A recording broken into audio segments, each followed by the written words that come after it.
Welcome back, everybody. It's good to see everybody, and those of you who are guests to Georgetown and the McDonough School of Business, welcome to the I Live to Lead Summit.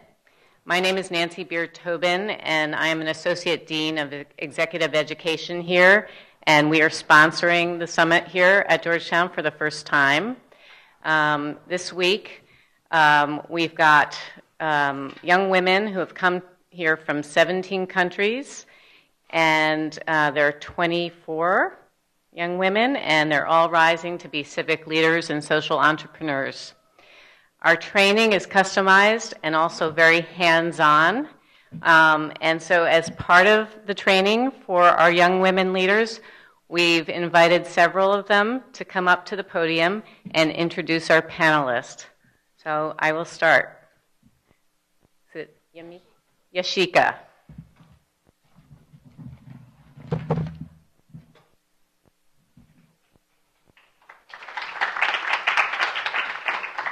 Hi everyone, my name is Ashika Desai. I'm from Greenville, South Carolina, and it's my absolute pleasure to introduce Ms. Catherine Cook.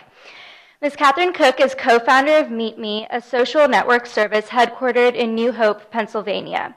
Meet Me originated as my yearbook and was co-founded by Ms. Cook and her brother Dave in 2005. While only a sophomore in high school, Ms. Cook confronted her oldest brother, Jeff, and convinced him to invest in their project, which is now a very, very successful business. The company merged with Kpasa Corporation in November 2011 and became Meet Me Incorporated in 2012, which is now one of the nation's 25 most trafficked websites. Ms. Cook is responsible for creating some of the most important applications on the site and has driven its continued growth over the years. She's focused on going global with the mission that she started the company with, to meet new people. Ms. Cook graduated here at Georgetown in 2011, where she majored in operations and information management and marketing. It is our absolute pleasure to have her here with us today. Please give a warm welcome to Ms. Catherine Cook.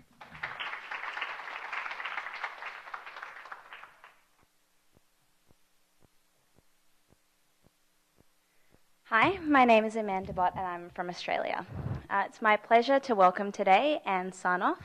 Anne is the COO at BBC Worldwide Americas. She is responsible for driving profit and growth across the company's North American businesses. She oversees advertising and affiliate sales for the cable channels, BBC America and BBC World News, digital program syndication, BBC.com, TV sales and co-productions, home entertainment, licensing and live events. Now, the media industry, as I've found in my work, is undergoing immense change at the moment because of the forces of digital disruption. So, as young change agents, we're extremely lucky to have a change leader such as Anne coming to speak to us today. Anne also serves on the board of HSN Incorporated, a $3 billion interactive multi-channel retailer. So, therefore, it is no surprise that she was named one of the most powerful women in cable in 2011 and 2012. Please join me in welcoming Anne.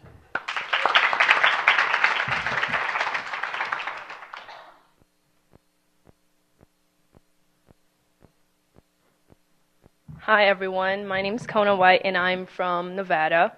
I'm pleased to introduce to you Mr. Warren Thompson. He is the president and chairman of Thompson Hospitality Corporation. This corporation was founded in 1992, where he bought out 31 Bob's Big Boys restaurants, and he later converted them into Shoney's, and others. Thompson Hospitality was later expanded into the service arena in 1993. 4 years later, Mr. Thompson created a new division called Thompson Hospitality Services in LLC and gained a strong partnership with Compass Group, which is the world's largest food service company. Please give it up for Mr. Warren Thompson.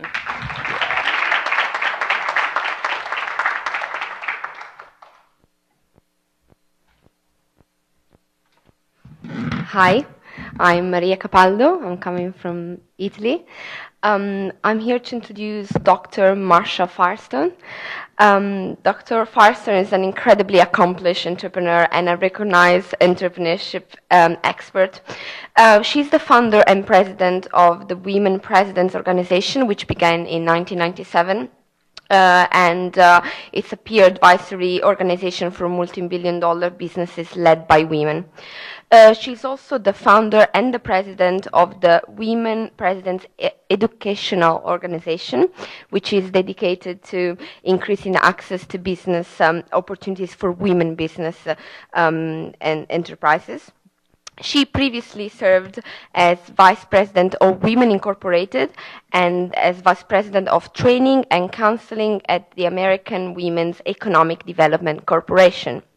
In 1998, Dr. Firestone was the Executive Director of the Women's Economic Summit. In this occasion, she developed a master plan for accelerating the growth of women's businesses, which was then presented to Congress and to public in 1999. She also the author of the Busy Woman's Guide to Successful Self-Employment and has published research in business and educational journals. She earned a master degree in communication from Teachers College of New York and a PhD in communication from Columbia University. We are very honored to have Dr. Firestone here with us. Please welcome me and join me.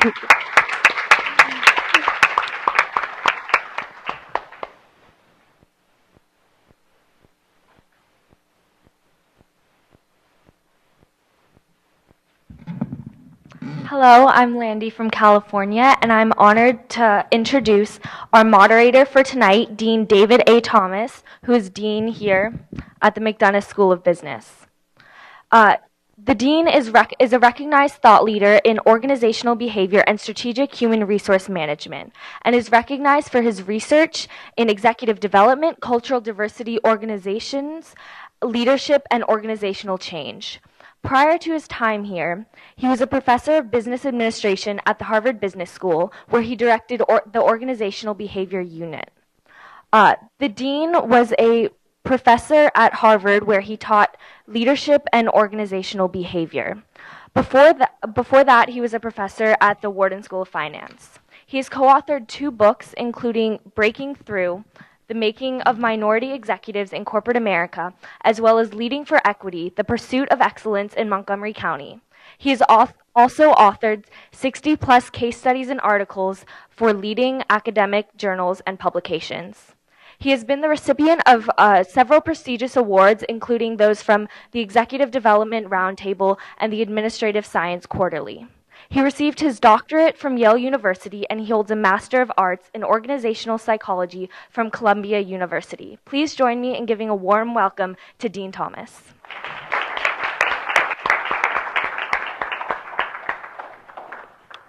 Thank you. You guys did a great job with those introductions. It's my pleasure to be here to moderate this panel.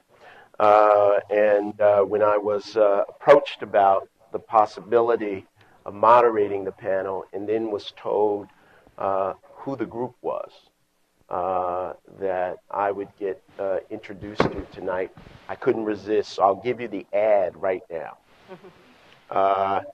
If you're thinking about business school in your future in any way, form, or fashion, I want you to take a very close look while you're here at the McDonough School of Business, because to get in this program, we know that you have the kind of raw talent, ambition, and imagination that we would love to see represented somewhere in our student population here at some point. And there are lots of ports of entry here that range from undergraduate to graduate to executive level programs. But I really do invite you to take a close look at us in case we might be in your future. So that's my shameless advertisement. And now I'd like to move us along to the panel. What I will do is pose a set of questions to our panelists, and I invite them to comment. Also, if during the panel there's a question I put to another member of the panel that you want to comment on, feel free to come back to it and try to create a conversation.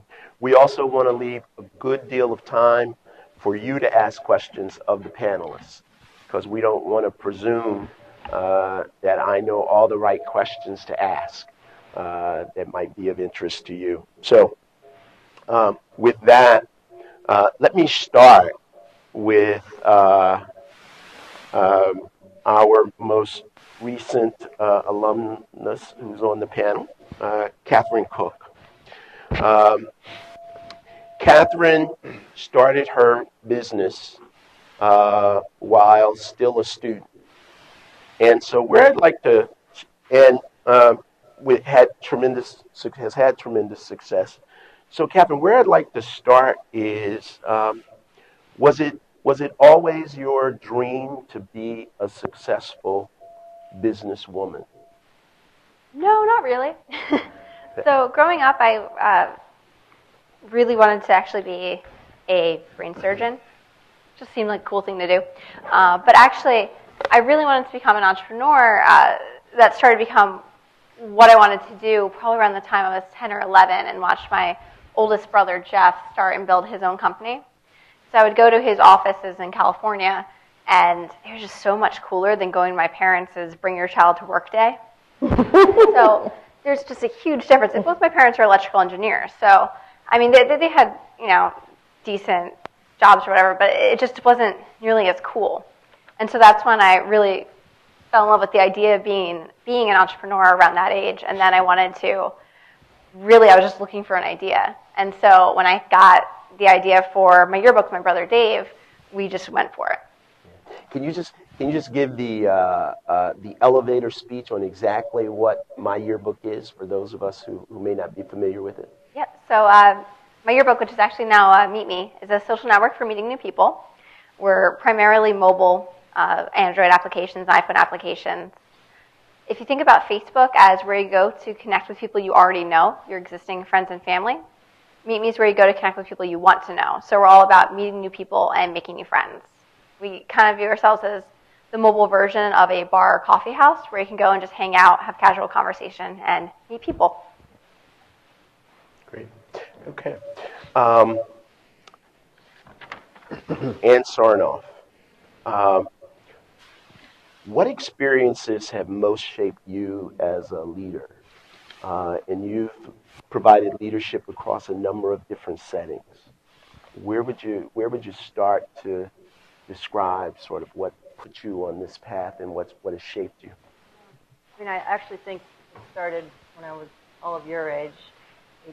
I was thinking about that on the train coming down, that in terms of giving my own kids advice and young people how do you become a leader, I think it's really taking initiative and having opinions that people listen to and believe that they want to follow you. So whether it's early days, like when I was a counselor at a day camp, when I was a teenager, I was a counselor by day and waitress at Friendly's Ice Cream by night, because I had to work really hard in the summers to make money to pay for what eventually became a Georgetown education. And I think it's really about just exhibiting ambition and ideas and wanting to kind of have your voice heard and stepping up. I think even in meetings now, sometimes I'll have very smart people sitting around the room, and they sit there and they listen the whole meeting, and I say, well, what are your thoughts? You're not going to be heard if you don't speak up. And it's that speaking up and finding your voice in whatever situation you're in, to the most menial kind of jobs all the way to running a company. I think that's what really exhibits and shows a talent for leadership. And it can happen at any point in your life, in your career. And I've had many of those kinds of experiences, but I think it really started to shape when I was earlier on, before I had any ambitions, kind of like Catherine, to necessarily become a business person. I'd say on the sports field would probably be the other dynamic that I would point to. I was a 3-sport girl in high school, and by my senior year, I was the captain of all 3 of those sports. So where did that come from? came from my enthusiasm, my passion for playing, and people kind of rallying around, you know, my leadership of those teams. It's not a big deal, but I think it kind of a little bit of a feather in the cap that you were a motivator of other people on your team. And then it kind of just keeps building from there. You come to college and other things happen where you can kind of step up. So whatever you do, lean into it, kind of as Sheryl Sandberg would say, and try to make the most of it. And then all of a sudden you find that people are kind of starting to listen to you and following you, and that's where leadership comes from in a very organic way. Great. Warren, you've built a very successful, diversified hospitality company, 4,000 employees to date, over $410 million in revenue. Did you have a strategy to build a diversified business right from the start, or is that something that evolved? From the start, which dates back to when I was about 12 years old and decided I wanted to own a restaurant. It was actually sitting in a Shoney's on a Friday night with my family, and I said to them, I'd like to own one of these one day, and they said, do whatever you want to do. So the start of the business at that age... I'm just curious, how old were you? 12. 12. So at the age of 12, I couldn't possibly dream of diversifying the business, but I could dream of the track and the path upon which I would take to get there. So growing up in the rural part of Virginia, I raised hogs, I sold produce, I bought an old school bus, and I would take produce around from supermarket to market or door to door. So fast forward, I got into business school directly from undergrad. You know, they were willing to forget about the requirement to work 2 years because I'd worked enough as a kid. So from that experience, I got a job with Marriott. And when I went to Marriott, I said to Marriott, I'd give them 7 years. I gave them 9. But I wanted to not only learn the restaurant business, but I wanted to learn the Marriott model. All of you are familiar with Marriott, the hotel chain. But Marriott started as a restaurant company. They moved from restaurants to contract food service, from contract food service into hotels. And then they end up now with several different companies. They've got a REIT, they've got a management company, both publicly traded. So it's a very diversified model. So basically, I followed that model to the letter. I heard at age 1, you don't have to be the smartest person, but you have to know who to copy. So for me, the Marriott model was a great model to copy. So we started as a restaurant company. We've moved into contract food service, and now we're working on the hotel side of the business as the next phase. Great. Thank you. Marcia, you run a very unique organization, the Women's President organization. And you've observed many women leaders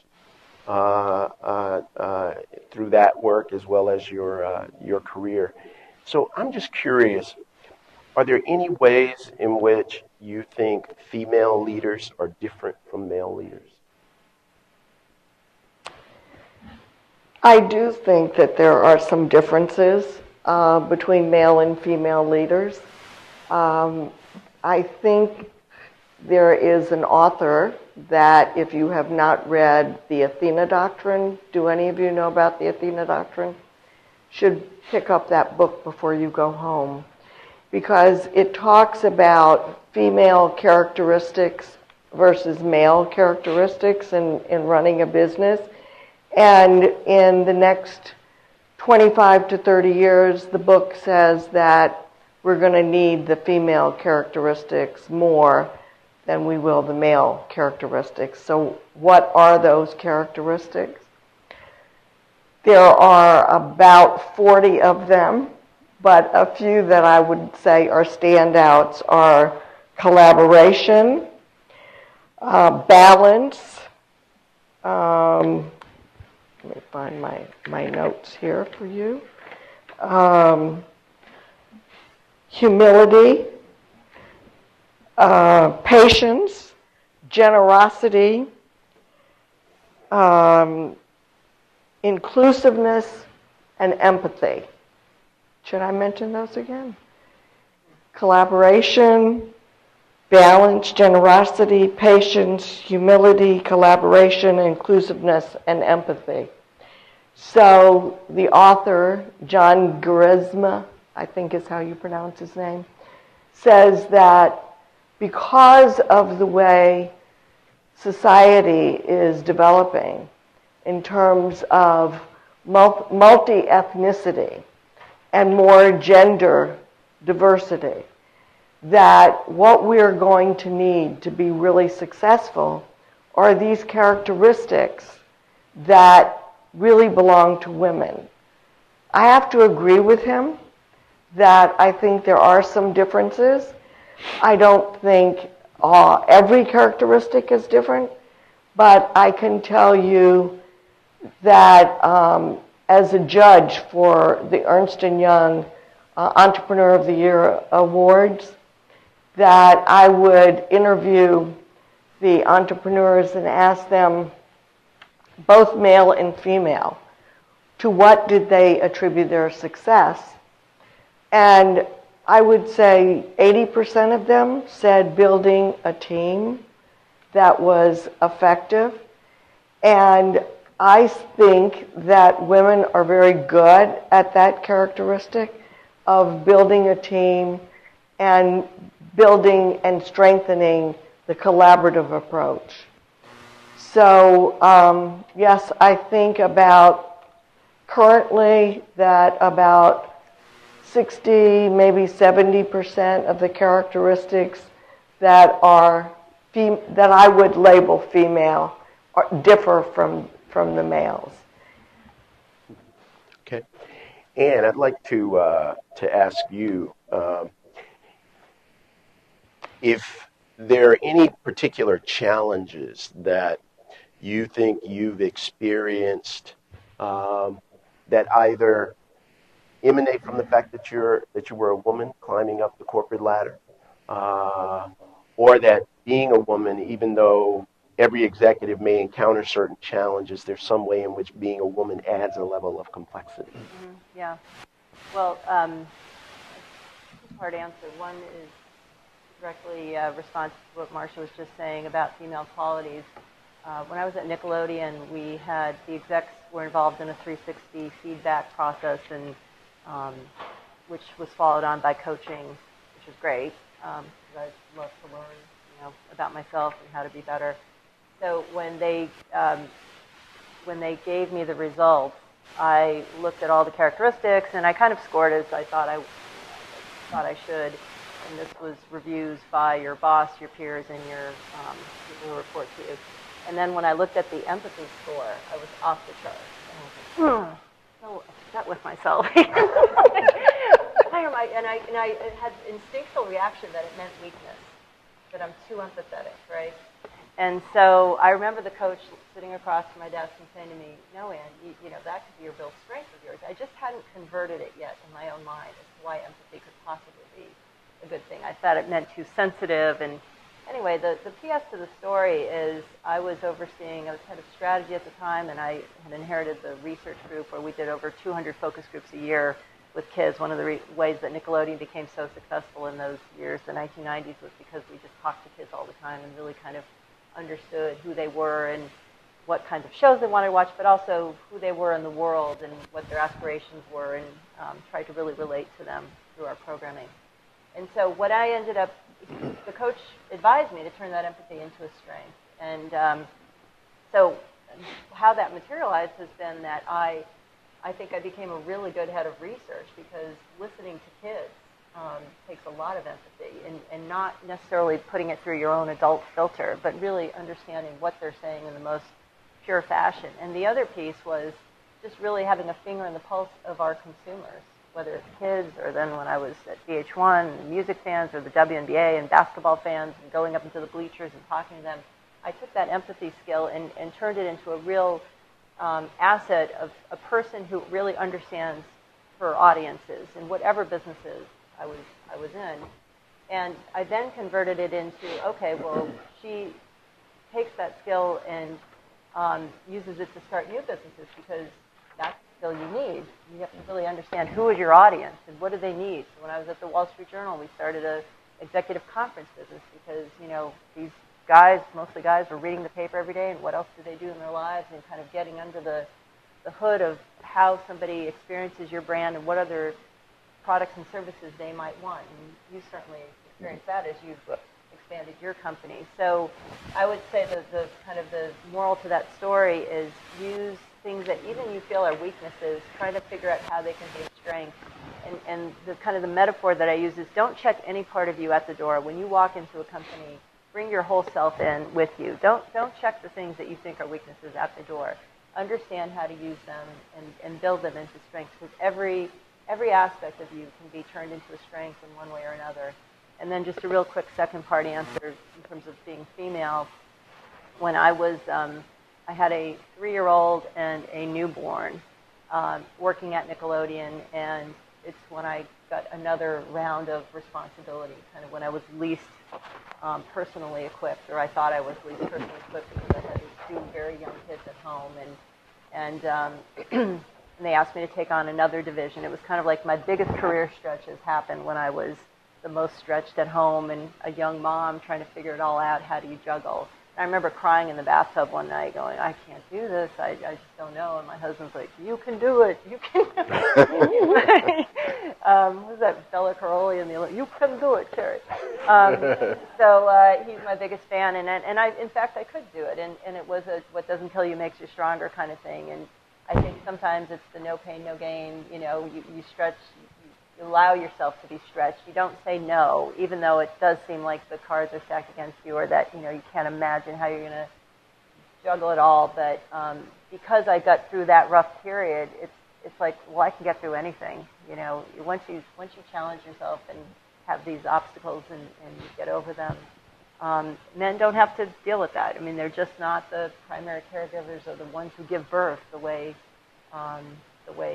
at least the new mom is. Men can definitely become the caregivers, but in those early few months at least, it really is a lot of the responsibility shifts to the mom.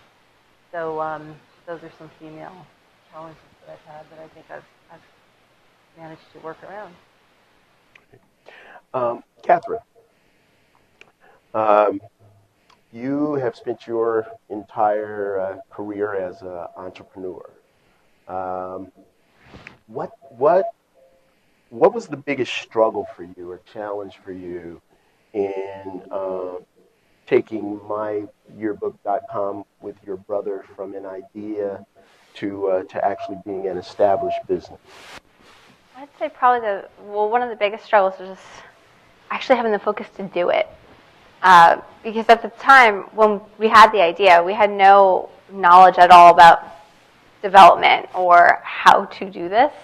I mean, like anyone else our age at the time, we had like a blog on Zanga and LiveJournal, but that was it. There was no extra, we had no skills in the area. And so actually doing the research and, figuring out how to hire a development team and do that, while at the same time, our peers are saying in school that this probably isn't going to work. And so being able to just kind of tune out all the people that are saying negative things while still continuing to work on it night after night. My brother and I, since we were both in high school, we were a sophomore and junior. And since our development team was in Mumbai, we'd have to send them hundreds of pages of specification sheets and pen on paper wireframes detailing what the site would do, how it would operate, and everything. And since there's the big time difference, we'd have to be up until 3 or 4 in the morning every night, actually chatting with them and getting the work done, while still having to be in school for 7:30 at homeroom. And so just having that kind of having to balance that and focus on giving up some of the stuff that people would think is the typical high school and college experience is very difficult. And then as the company, and then even though I never really have late nights like that anymore, which is nice, it's still constantly on your mind. And so it's always just a huge stressor that you have to just constantly think through. And it's also, the entrepreneurship, for any entrepreneur, it's an emotional roller coaster. There are times when you think that the next email you're going to get is going to be the thing that ruins your company. And that's every day. And so being able to deal with that uncertainty and remain focused is probably the hardest part.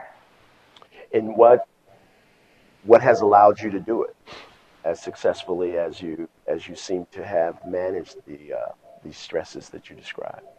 I would say probably just realizing that there are just things that are beyond your control, and trying to manage the things that you can actually control very, very strictly. And so at MeetMe, for instance, we're a very metrics-driven company. And so anything that we can track, we pretty much do, so that we can know in real time if a feature launch caused load times to go up or something like that. So we can know very, very quickly what members are saying and all of that. So if we do make a mistake and one of the choices that we make lead us down that way, we can turn around quickly and correct it. Okay, great. Warren, what have been the greatest or most significant challenges that you've faced in building your business and leading your company? I think early on, even though I owned the company or controlled the business itself, I did not control the brand that we chose. And the brand that we chose to move to was a brand called Shoney's. So don't feel bad if you haven't heard of it. A lot of people haven't heard of it now. But the brand started to deteriorate. This was 20 years ago. It had been a high-flying brand, a great restaurant chain, but they had some discrimination issues. And African Americans stopped going to Shoney's because of the discrimination issue. So from my perspective, I saw an opportunity. I could buy a group of restaurants. I knocked on the door of the CEO and said, I want to be one of your largest franchisees. And by the way, I don't want to pay a lot in royalties. It was a great deal. We went to dinner, cut the deal, but be careful what you buy. So I bought into a system that started to decline. And black African-American people were not going to my restaurants because they didn't know my restaurants from the corporate restaurants. So long story short, I committed to and bought into a system, and I agreed to convert 27 restaurants to this brand. And after 6 months of the conversion process, we were converting about one per month. I looked back at the first unit, and the volumes started to go back to what they were as Bob's Big Boys. And so we did some consumer research, and the customer said there's really no big difference between Shoney's and Big Boys. They all have breakfast bars. You've cleaned them up a little bit, but it's the same product. And by the way, the brand is tainted. So I'm in a process now where it's a heavily leveraged transaction. I had $100,000 in the deal. It was a $15 million deal. Raised $2 million of equity, so $13 million of debt. My father passed away in June of '93, 6 months after I opened the business. So my greatest confidence is gone. I'm kind of out there on my own. I went away for a weekend, and then that's when I came back to the team and said, we have to now speed up and move into contract food service. That was on the business plan for the 5th year. We have to do it in year 1. And by the way, we have to find a way to exit these restaurants over the course of time so that we can extract the real estate value and not have to do a bulk sale, because that's the only way we're going to get from under this mountain of debt.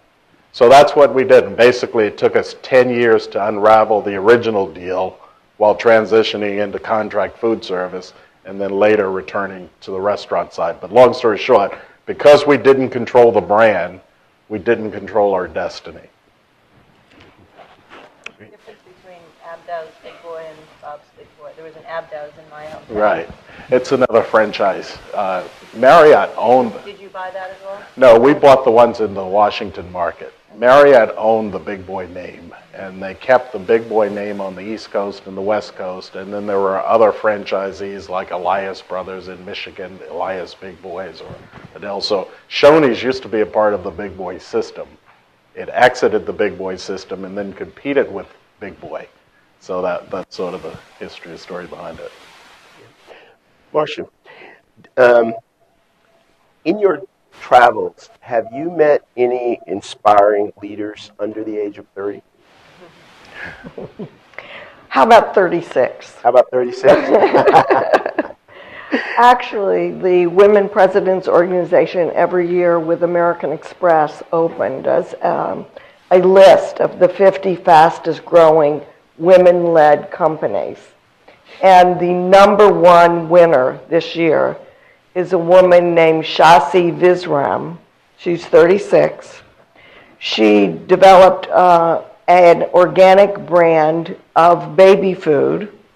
I don't know if any of you have seen the baby food, probably not, but maybe someone in your family uses, it's a tube where you can squirt the baby food out and you don't have to have a jar. And Shasi started that business 10 years ago with $750,000. And this year we'll do $100 million. And actually, just after she was announced, the week after she was announced as the fastest growing of the 50 fastest, she sold the company for many, many millions. So I would say that she's very inspiring. She had a great idea, very innovative, and she was able to implement it. And all at the age of 36. Now, I know most of you are younger than that, and that there's some entrepreneurs in the audience who have great ideas. And I think that being 36 or 30 or 23, that you can be just as successful. Today I heard the story of a very young woman who is an entrepreneur. She has 3 businesses. She is 9 years old. 9. So yes, I've heard some stories of younger women, but the average age is 47. And what skills do you think the next generation of leaders will need to develop that weren't critical for past generations? Yeah, I mean, I think the always-on culture has definitely changed the workplace. You know, back to that time in the early 90s, mid-90s, when I was a new mom, I used to bring my work home with me. So I'd put the kids to bed, feed them, put them to bed, and then I'd pull out my work bag and kind of go for another round of work. Now it's your BlackBerry, right? So you're always on, you're always connected. And I honestly think the pace is just faster than it used to be because everybody is connected. Things just happen more quickly. You don't necessarily need meetings. You can be IMing or emailing or texting people, and the fluidity is just it's a more dynamic workplace. So I think what that means in terms of skills, it's adaptability, it's kind of really, really strong communication skills, which are always needed, but I think even more so now, your ability to communicate your ideas kind of in the moment when they're needed, your ability to write cogent emails and communicate, represent yourself well, whatever the communications are. You just don't have as much time to prepare for things that you used to. Things are happening more on the fly. And along those lines, workforces are more virtual. So it means sometimes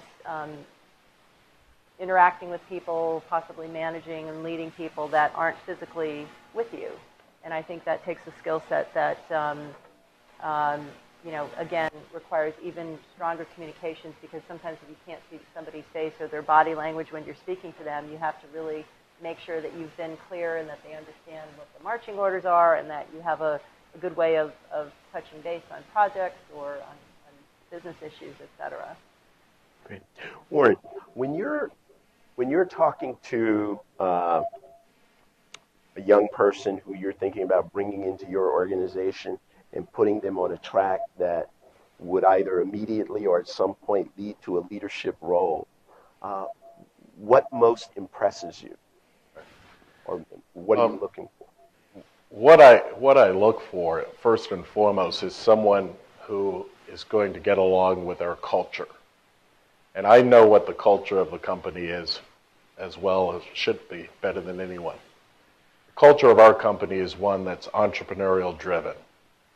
So the one question I will always ask someone is, are you more of an entrepreneur or corporate type person? A lot of times the answer is I'm a corporate type person because people think that I'm hiring them into this company and I want them to be a good follower, a good corporate yes person. But the answer is really I want someone who's willing to take risk because that's what I've done. And that's what every key person in our company has been willing to do. Those that are key decision makers in our company are in equity positions in the company. They've been willing to take the risk over time to build their wealth. And so I want like-minded associates who are going to one day have a leadership role to follow in that same path. So that's first of all. The other thing is that in my mind, people who are entrepreneurial, I mean, everybody in my mind, in my view, is an entrepreneur. Every household is a small business. Whether you're working for someone or not, you've got income coming in, you've got expenses, and you've got to have something left in the bank at the end of the month. You take risk. You do things. You take risks to cut corners, to cut costs. That's running a business. So whether you're running a household or you're running a business, I think the entrepreneurial spirit is one that will help make that entity a better one. So that's why I look for that type of person. An entrepreneur in our business, if it's, let's say, even if it's a restaurant manager, that's the person who's going to take the risk to satisfy the customer without having to say, well, let me check with someone else. Okay, so that's why I think and I look for sort of an entrepreneurial risk-taker type person as a potential leader. Catherine, let me ask you a question. One of the things that I think often happens is we see someone like you who's, at a very young age, met with tremendous success, built a business valued at, I think, $100 million at one point. And we often think we know how you see yourself. Right? And I'm just curious, when you think of yourself, do you think of yourself as an entrepreneur, as a leader? Are you a kind of techno geek? How do you think of yourself? Well, I guess, I guess, leader, entrepreneur, I would apply those labels, but they wouldn't generally be the first labels that come to mind. For me, definitely, like when you had started saying, I was like, dorky, definitely dorky. So I'm very nerdy, not really in the sense of, always needing to be on my computer or something, but I like learning about random stuff, like volcanoes. I was babysitting my nieces this weekend, and we were watching a documentary on volcanoes. I thought that was great. And then, I'm a runner and things like that, so other labels come to mind. So it's not really, it's a huge part of my life, a huge part of my personality, but it's really not how I necessarily would define myself. Today, running the business that you run, which is now a developed company, what are the most challenging aspects of your being a leader in your organization? I think one of the most challenging aspects with just working with Meet Me with our team is knowing that people just don't like me, and that's okay, and then becoming okay with that. Because a lot of times we'll be working on a new product, new features, speccing it out, and sometimes you have to give someone a project that they don't want to work on, and they're going to have to deal with it. You take the criticism, but at the end of the day, you have to make that decision. Where the resources go, and so part of I think just being a leader at Meet Me is just realizing it's okay if some people don't like you. It's going to get over. You're not going to get any better at your business because everyone loves you. I think that generally people like me, but at the same time, I'm sure I drive people crazy sometimes, and you have to be okay with that if that's what if that's what will actually make things work. Yep.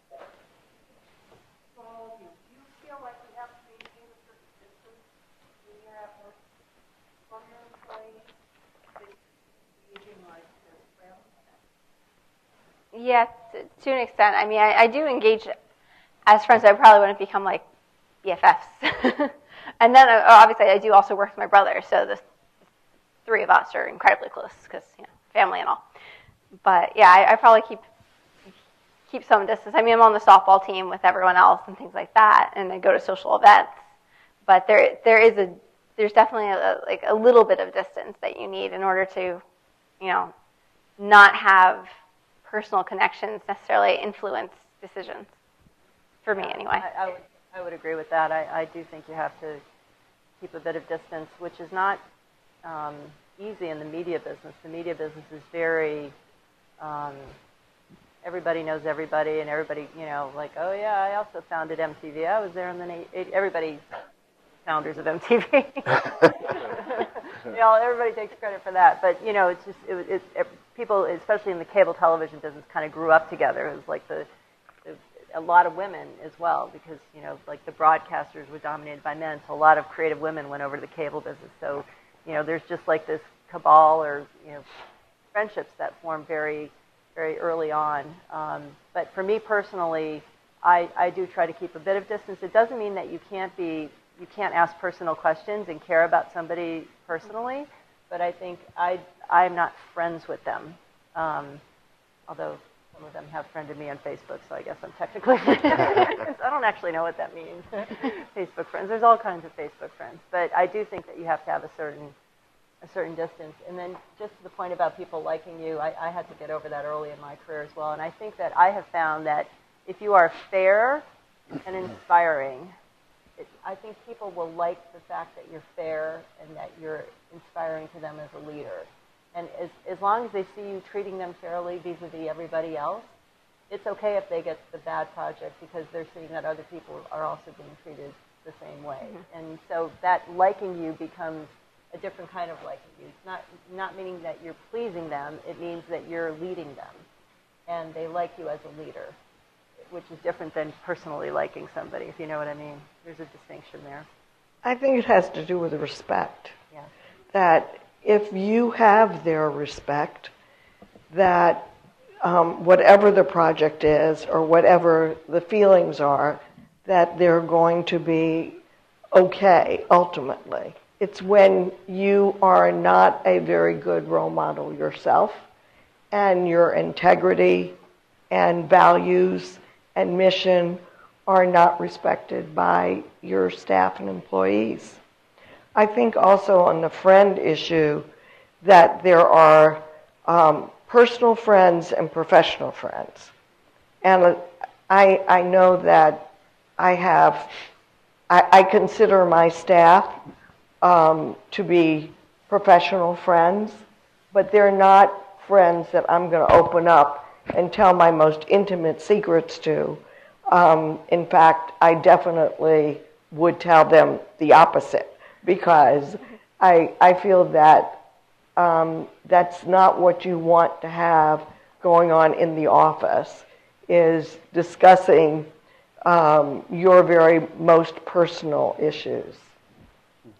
Yeah, I've found that, I think over the years, when I look at the time, when I was younger, I think there was a lot more socialization among the office players.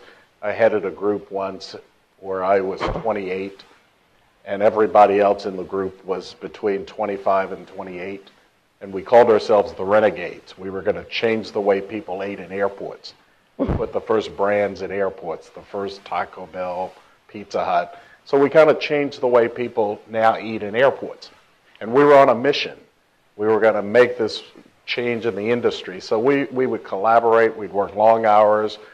It was a lot different. As I've gotten older, and I think the role has changed that I share that I have in the company, I now see myself more distant from people, maybe not by choice, but out of respect or out of that's the way it ought to be. So I do think it sort of differs from, at least from my perspective, the age generational issue. Let me open it up for questions from the audience. This is your opportunity to engage the panel.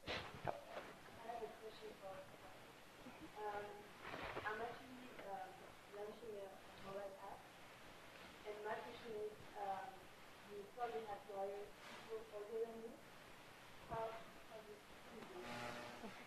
Actually, so I think pretty sure I'm still the youngest at the company. But oh no, I'm not. Sorry, we have a developer that's younger than me now. But it can sometimes feel a little weird at first, like just because, but it really doesn't come up if that makes sense. It doesn't.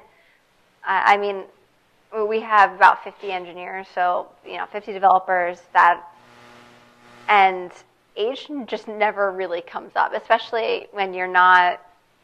When you look like an adult yourself, like once you're, I mean, age came up for me a bit when I was like 15, 16, and was clearly 15, 16 because I had baby face and was short. But I think that it's really your own personal hurdle more than it is on the other person's side. I think people necessarily that you would be hiring, you'll know in the interview if it's going to be an issue. And I've really, especially since graduating college and actually being in the office all the time, I've never really noticed an age thing as being a problem. Do you think that the social network and the rise of Facebook and Zuckerberg and that whole story helped pave the way for young leaders? I definitely. Especially just, raising venture capital and all that. What now is like when I was going through doing that, it was very, very rare for someone as a teenager to do it, and now it happens all the time. Yeah. And so I think that people just expect younger people to be doing these sorts of things. But. I know from my financial background, there's one thing I think men should be aware of. Just did the round of venture capital. Congratulations. Any caveats in terms of doing I would say, so you just closed the round, so, that's great.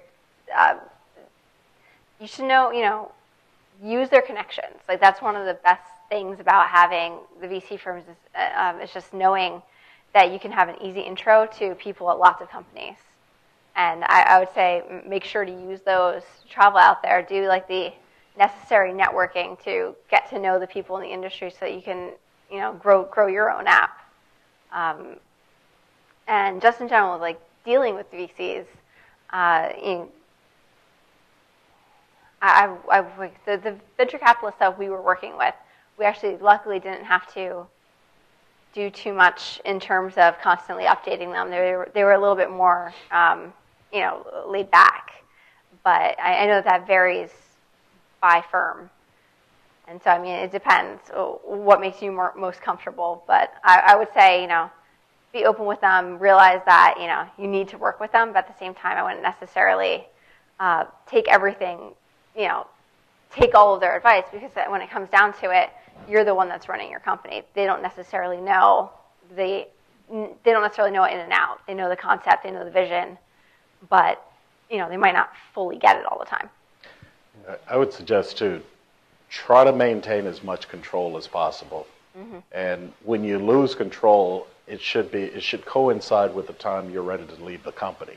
Meaning, structure the deal such that loss of control means you're out of there anyway.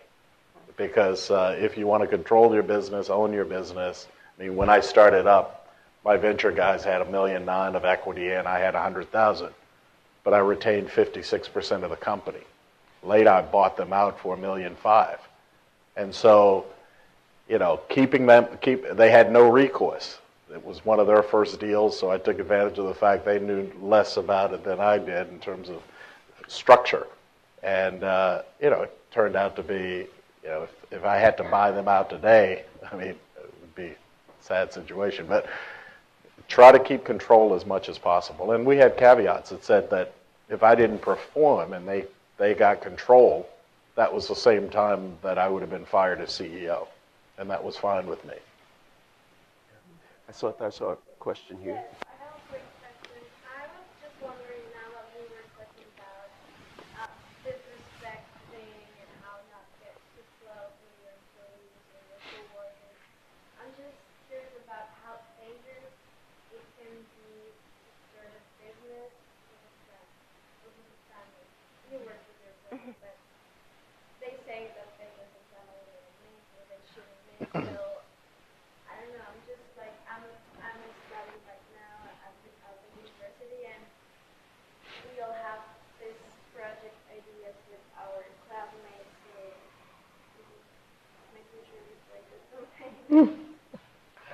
Well, there are many, many family businesses. So I think that many entrepreneurs do take that step to start a business with family members.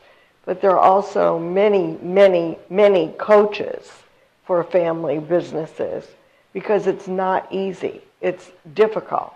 And I think that the way the WPO deals with it, we have peer advisory groups where the members share with each other their experiences and their expertise and their business backgrounds. And it helps them to deal with some of the issues that they're faced with. For example, family conflict over a business. And so if you're going to go into business with a very close friend or a family member, I think it's realistic to say to yourself, this could be potentially problematic, and make sure you take the steps that you have a resource to help you answer some of the issues that come up or deal with some of the issues that come up. Yeah, I have my company is family driven as well. I have a younger sister who's vice chair now and an older brother who's chief administrative officer. My sister is very, very sharp and being groomed to take my spot. And it's been that way. She started 3 months after the company started. My brother started 4 months. So for 20 years now, we've been working together. And it is challenging. It makes holidays tough sometimes if there's difficulty at the office or getting away from business. You know, if you're at Thanksgiving dinner, do you want to talk about an acquisition? No. But it comes up. And so we've tried to work hard at not talking about business at family gatherings. But when we have a challenge and we have an issue, the difficulty is keeping it between the three of us and not letting it spread through the organization. Because if anyone senses friction among the three of us, then that's a problem. That's a real challenge. Now, my sister, I forced her to start at the bottom of the company. She started as an assistant manager in a restaurant and moved up. My brother came in at a higher level because he was older, but I knew she had more potential, and subsequently that's why it was structured such that she would ultimately be chair and CEO. Yep. So you referenced Lumen earlier by Cheryl Sandberg, and she talks about how when she was pregnant, she asked for a parking spot for pregnant women, just a simple thing. So I was wondering, what changes do you think need to be made and are being made to encourage more women to be part of business and get to the top, and these changes are happening fast for all of us? Affordable childcare, the number one issue. You know, I don't mean to be simplistic, but that's if you don't have somebody to watch I mean, in the olden days, you used to be living next door to your mother or whatever, so you have somebody right there. These days, it's really, really hard, and childcare can be very expensive, and also people don't necessarily want to have their kids in a big facility with a lot of other kids and potentially getting sick, et cetera. So it's a real struggle. It's a real struggle. I don't think the pace of change is happening quickly enough. I think there's been a lot of, it depends on the company and industry you're working for, but I think there's been progress, but we need more. We need to figure out kind of the whole sociological solution to women in the workplace and how we're going to make that a more kind of sustainable proposition going forward. I don't know if you have any. Yeah. I mean, at least in my company, I pride myself on hiring the best person for the job. And I've never found a male that could fill the job of VP of HR as a woman, as good as a woman could do it. And I think it's a lot because of some of the characteristics that women have that men don't have. So I've been fortunate that over the 20 years, the 4 senior HR people in the company have all been women. And once they're in that role, I charge them with the responsibility to level the playing field, to make sure that, for example, family leave. we will allow women to take it over the course of a year, as opposed to consolidating it to 3 months or whatever the time is. Some people would prefer to say, I'm going to work from home, or I'm not going to work 1 day a week or 2 days a week during the course of a year after the first couple months. So being flexible on things like that as much as possible to make the environment more conducive, but also to have formal peer mentor relationships. Because in our industry, it's a male-dominated industry, the hospitality industry, or it has been in the past. So I saw what happened in Marriott, and I wanted to make sure that our company didn't follow some of the aspects of the recipe. You know, Marriott back 20 years ago was a very, very difficult environment, 25 years ago, for women and for minorities. And so I wanted to make sure that Thompson Hospitality, even though we were following the blueprint, was a very different company when it comes to the culture. And it doesn't happen, it doesn't just happen, it has to be something that is intentional within a company, at least at the onset. After the culture is established, then it becomes self-fulfilling or perpetual. I want to say a word about Sheryl Sandberg's book. It's interesting because it really talks about corporate women. It really doesn't say anything about entrepreneurial women, which makes me livid, because I think that the place where women have the most opportunity today is in entrepreneurship. It is a place, I believe, that is the great equalizer. It's a place where you can, if you have a good idea and you build that idea and it is successful, you can have more power, more influence. You can make more money. Today, women still make 77 cents for every dollar that a man makes in the U.S. And our members, for example, all pay themselves over 6 figures. So I think that entrepreneurship is not given its due in Sheryl's book. And I think Sheryl's book makes some great points for corporate women, but not for the entrepreneurial women, which I believe gives you more opportunity. I'd be curious, Marcia, because I know a lot of VCs, and women are very underrepresented in VC firms. And I know women who have started VC funds just focusing on like golden seeds, on women-owned businesses. Right, I know them. Right, because it's so skewed towards men. So I'm curious whether you have advice or whether there are organizations that young women can go to, because I think it's about salesmanship, right? Knowing how to sell your idea, which isn't necessarily an aspect that girls are taught when they're young. So I'm curious whether you have perspective about how to create more successful female entrepreneurs. Well, first of all, it is true that only 7% of the venture capital money out there goes to females, which is abysmal amount.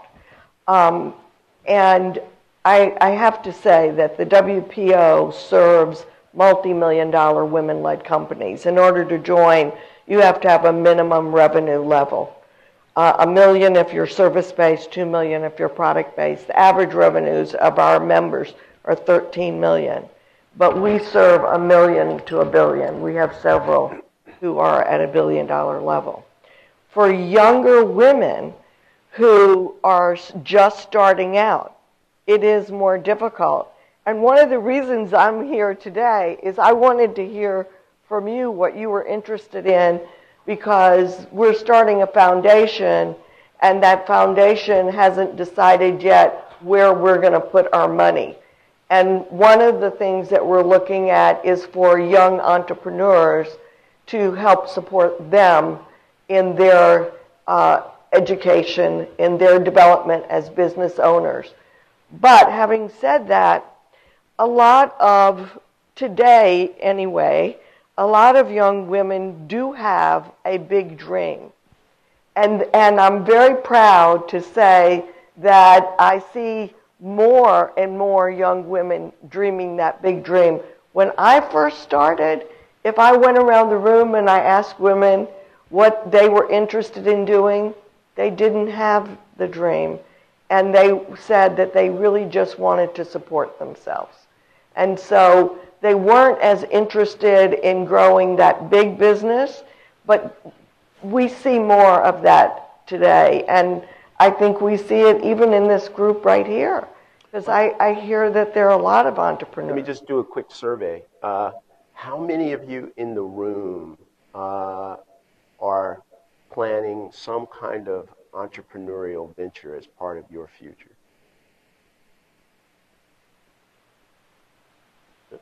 Good. Great. Other questions? Yeah. Yeah, you. Catherine, to my understanding, my yearbook when it first started encountered several problems with potential investors that wanted to move the headquarters to New York and then place ads on individual profiles and stuff. So was it difficult for you to stick to your vision, and how do you make that decision when there's investors involved, which you obviously need for a company to run successfully, but then your vision has to be compromised? So actually that all goes back to, as you were saying, the control aspect of accepting funding. So there's specifically, when we were doing this, for Series A in particular, one of the firms that we were in terms with, or speaking with, was from Boston. And when we met with them, we had a few meetings, it was going well, we were about to go under a, sign the term sheet. And all of a sudden they started adding some stuff. One, they wanted to throw in another $2 million, but on top of that, they wanted us to move our office from Pennsylvania to New York City or San Francisco or Boston, which we didn't want to do because we were still in high school, so we didn't want to switch schools. And that's our neighborhood. We live with our mom. And so that was part of it. But then it wasn't really as much as coming to terms with, trading off part of the vision. We just kept saying no to the firms that would make us change. And just for saying, and I mean, it's hard to say no to extra millions of dollars, except knowing that that also comes with giving up that much more equity and giving up that much more control of your company. And so I would say, staying true to the vision, and it was just really about knowing that when you do a deal with any VC, you're basically, you almost say like you're marrying them, like you're stuck with them for a while. So you want to make sure that you go into it with someone that wants the same things for the company, has that same vision. And so really it's about looking for, it was really about looking for firms that didn't want to make all those changes, like having our headquarters move and things like that. You had a question? You said something about you try to think about business as strength. So there is a that says you need to take challenges as an opportunity. Yeah. So like many of us think that easy because we come across a challenge that we can overcome. Yeah. So what is the key that for us to think about business as strength? I think you probably all have more resilience than you're giving yourself credit for, but I mean, I don't know. I think it's kind of a motivation that comes from within, and for me it was, I think early in my childhood, just not having a particularly, cushy life. I had to, my siblings are much older. My mom had to go back to work. My dad's a blue-collar worker. My mom had to go back to work to pay for their college, and so I was kind of like Cinderella at home, just cleaning up, cutting the lawn, cooking dinner, and what's it called, latchkey kid. I'd come home to, and I was so sad and lonely. But it made me a really good friend, right? Because there were 2 houses of girls on either side, so I always was trying to get people, and maybe that's where the leadership came from, but trying to get them to come over and hang out and play with me, and so it's just having some adversity early in your life that you get through, and then started with a girl who starts businesses at 9. I started working at 9. I was babysitting a 1-year-old. I have no idea why that mother trusted me. Honest to God, I think I was making $1 a day, and there I was with these 2 little babies. And then camp counselor at age 14, waitress at age 16, and when I got my first job leaving Georgetown, I had so many jobs. I worked at Yates Fieldhouse. I was the towel girl at Yates. I was a waitress at Pizzeria Uno. I was in the restaurant business and law firm, advertising agency, et cetera. I had so many jobs. My resume was so robust. Mostly it's necessity because I needed to work to pay bills. But I got hired coming out of Georgetown. They said they got 80 resumes, but the guy hired me because I looked smart and like I worked really hard. And so, I don't know, it's like the, lemonade out of lemons type of thing, that whatever your circumstance, just kind of, I think over time I just learned to bet on myself, that I had overcome enough things that, you know what, things are probably going to work out. You just keep betting on yourself and you stay optimistic. I tend to be an optimistic person, so, I didn't let the things get me down, and then that kind of helps propel you onto the next challenge. And when you make your boss happy, like I tell young people who I mentor at my company or over the years, just focus on your boss, because a lot of times it's me. When am I going to get promoted? What is the company going to do for me? But make your boss successful, make the company successful, and that's for me how the doors open, because you do well by somebody and they're going to want to return the favor and do well by you and give you good recommendations and good references, and those things kind of come back over a lifetime to serve you well. When you're good to people and you've done good as their employee, they want to help you out when the time comes. And as somebody was saying earlier, use your network. People, when you've done favors, they'll do you a favor down the road. It's not why you do it in the first place, but it all, it's kind of things that my mother taught me early on, that, the do unto others type of thing. So I think it's a resilience and a motivation to continue going on and not let yourself get defeated, no matter what the obstacle is. Maybe you take a breather for a while, but then you get back on your feet again. It's something I was just taught as a kid. I just wanted to touch on the topic of mentorship. And I guess I wanted to ask you, has there ever been one person or a couple people throughout your professional career that you've always turned to for advice, and where did those people come from? Well, I had a wonderful mentor. Her name was Margaret Mead, and she was on my dissertation committee. I had written her a letter. I got my PhD at Columbia, and I'd written to her to ask her to be on my dissertation committee, and I didn't hear from her. And I took a course at the Museum of Natural History in New York City, and it was a course on birth, marriage, and death.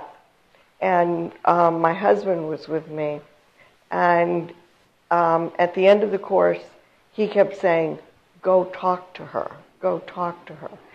And I was rather shy and unsure of myself, and he kept saying, "Go speak to her." Finally, I got my guts together, and I went up to Dr. Mead, and I said, "I've written you a letter to be on my dissertation committee, and you didn't respond." And she said, "Write me another letter." I wrote her another letter, and she accepted. Not only did she become my dissertation advisor, but she taught me how to deal with others. And she kept a 3x5 card on every student she ever taught with information about them. And if you wanted a recommendation for a job, she would write a recommendation for you. And she did for me. And after I got my PhD, my first position was at the American Management Associations, and she wrote the recommendation for me. And what I learned from her was to care about the people who I came in contact with, even if I didn't know them. And I made a commitment to myself that whoever called me, I would always call them back. So she set certain standards for me, not only as an academic, but as a person. And so I learned a lot from her, and she became a real role model to me in terms of dealing with all the women that I met along the way. And I'm in contact with a lot of those women today who have helped me to grow the WPO to 110 chapters on 5 continents. I would say I had two major role models. One I never met, which I'll talk about first, Reginald Lewis, who at one time owned the largest black-owned business in the country. When I wanted to start my company, I knocked on his door, sat in his office for a full day, never got a chance to meet with him, left my business plan. I was trying to raise the $2 million of equity capital. He called me up and said, I'll give it to you for 85% of the company. So I said, thanks, but no thanks. But I studied that guy from afar and watched how he rolled up businesses through acquisitions. So he was a mentor. He died at the age of 54. And ironically, he and I both have made contributions back to his alma mater because it was my parents' alma mater. Anyway, the other one was my father, who was my first business partner. We raised hogs together. We had a produce business together. And we always kept about 100 hogs at a time. And it was real hard work. But he told me a story and the reason he told me this story over and over, he said, I want to make sure you have no excuse for not starting a business. He told me the story of Cleve Thompson, who was my great-great-grandfather. Cleve Thompson lived for 30 years as a slave. At the end of the slavery, he started his own blacksmith business and became one of the best blacksmiths in that region of Virginia. And he had a very, very successful business. He lived to be 105. Wow. But he really established his business based on quality and price. And my father would tell me that story, and he said, now, if your great-great-grandfather could start a business after having been a slave, you have no excuse. So that's why when I went to Marriott at the age of 23, I said, I'll give you 7 years, because at the age of 30, I have to leave the plantation or corporate America and start my own company. And so it was the blueprint my father gave me that really set the structure and framework for me as an entrepreneur.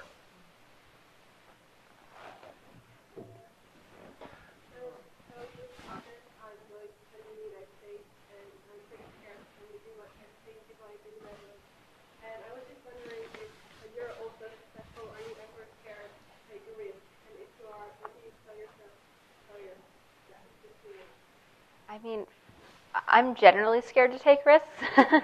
I'm just not a very risk-seeking person. I just have to deal with it. But generally, so before I actually have to, take the risk, I basically just do all the research before it. And when it comes time to actually do it, a lot of times you realize that taking the risk is actually less risky than doing nothing, if that makes sense. So a lot of times, like at least for the kind of company we have, like if you're not, making mistakes and you're not making decisions, and you just need to be fast-paced.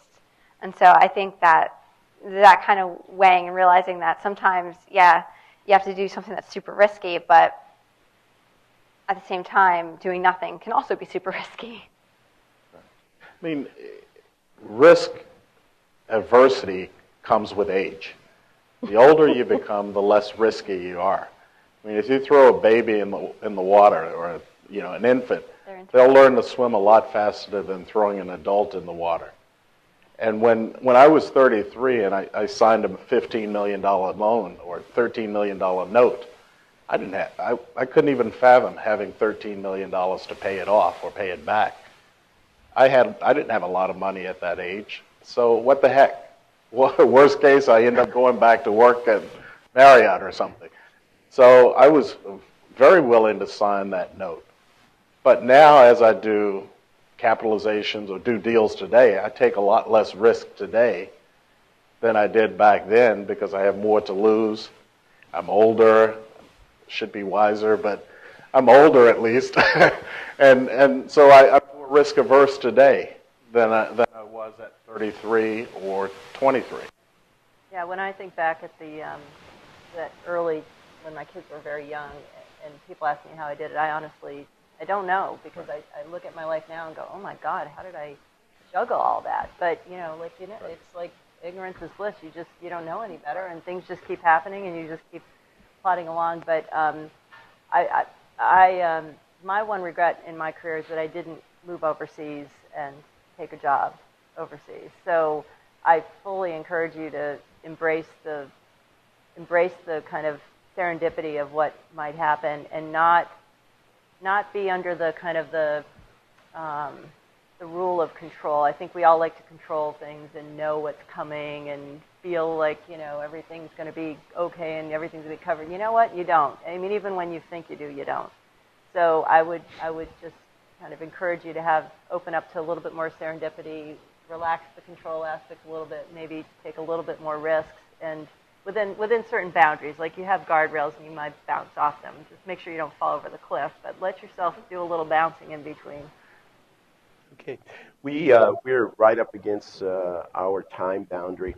To conclude, what I'd like to do is give each of our panelists an opportunity to share either a piece of advice or some observation that you haven't had the chance to share so far, but that you think it would be meaningful, at least for you and hopefully for the participants, if you left it with them. Well, I'll start because this kind of came from the mentoring. I was thinking in terms of mentors that I've had. Geraldine Laybourne was the first president of Nickelodeon, and she became a mentor of mine, and she still is to this day. And I think I might have told you the story how I was head of strategy, I guess, at the time, VP of strategy, early days there. And we were getting ready for the big presentation to the execs. And so I was working really late, and I had these 2 young kids at home. And I showed up at her office with all these big decks, spiral-bound decks, and she looked at me. She's like, "You don't look." It was Friday morning. She's like, I think she said, "You look like shit. You don't look so good." And I said, "Oh, yeah, well, I haven't really slept much this week." And what I thought she was going to say is, "You really need to get home and get more sleep and be with your kids." And what she said is, Ann, you really need to bring your kids into the office. And I was like, "Excuse me? I'm a little tired. What did you say?" And she said, Emmy and Sam, her kids, have always felt a part of what she's doing at Nickelodeon, and she really encouraged me as a young mom to really make sure that my kids were involved with what I was doing, and that they didn't feel like I was leaving in the morning to go to something that was foreign to them, or that they didn't understand, or that, God forbid, that was better than what we had at home. That they really needed to understand every aspect of my life. And so I started doing that, and to this day, it's one of the most important pieces of advice that I've ever gotten, because I think, my kids, this whole like working mom, not working mom, what do you do with, the whole philosophy and how your kids understand why you work. I think they love that I work because they know that it makes me really happy. And when I'm happy, they're happy. When, whatever choices you make, as long as you're happy with them, your kids will be happy. If you choose to not work and you're happy, that's great. Your kids will be happy. It's the conflicted people that I found have really, the ones who have some ambivalence, or where the kids sense like, leaving in the morning, "Oh, I wish I could stay with you." Like, never say that. Never say, "I wish I could be with you today, but I'm going to work," because what do you do with that information, right? You're just kind of opening a crack in the door, and they will push right through and say, "Oh, Mommy, please stay home today." It's not about that. It's you're working because you're choosing to work. In most cases, some people don't have that choice. They have to work. But you love what you do, and then your kids will respect that and understand it, and bring them in and let them see what you do and make them feel like they're a proud, part of what you do. I'm reminded of, when I look at this audience, I'm reminded of a story I heard once about a little girl named Samantha. And Samantha was a first grader, busy at her desk, painting a picture. The school teacher walked over to her and said, "Samantha, what are you painting?" Samantha looked up at her and said, "I'm painting a picture of God." The school teacher, with all of her wisdom and experience, looked down at Samantha and said, "Samantha, but no one knows what God looks like." Samantha looked up at her and said, "They will in a minute." When you go through the course of life, people are going to try to define your destiny. They're going to try to define the path that you choose. They're going to try to discourage you. They're going to tell you it won't work. They're going to tell you should stay in corporate America or leave corporate America. They're going to tell you everything that they feel is the right thing for you. They don't mean bad, but they can never plot your destiny or establish your course the way you can. So when the naysayers come, as they will, look at them with the confidence of Samantha and tell them that you're going to do it because you believe in yourself and that's sufficient. So I like to quote Winston Churchill a lot. So I'm just going to say, success is the ability to go from one failure to another with no loss of enthusiasm. I think that's just important because, I mean, you're always going to hit roadblocks. You're always going to have many failures. But as long as you just keep going and just don't lose that motivation, that ambition and that enthusiasm to succeed. So I do a lot of speaking and a lot of speaking to young women. And I'm often asked the same question, and that is, how do I balance it all? And we talked a little bit about it tonight. And I think Anne really is one of the more unusual people in that you actually did it.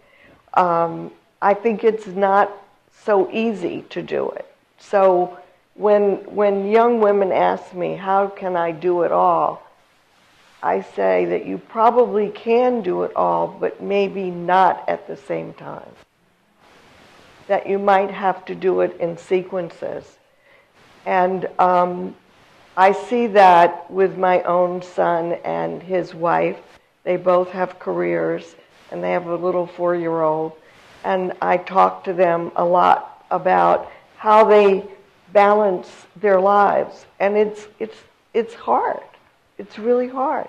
So I think you have to say to yourself, what is the most important priority to me right now?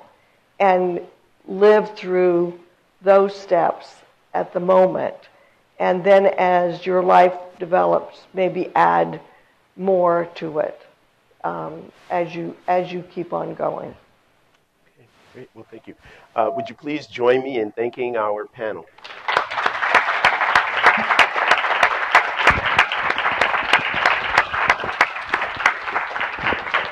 And again, I want to personally thank Live2lead for giving us this opportunity to be your partner in your visit here in Washington and on the Georgetown campus.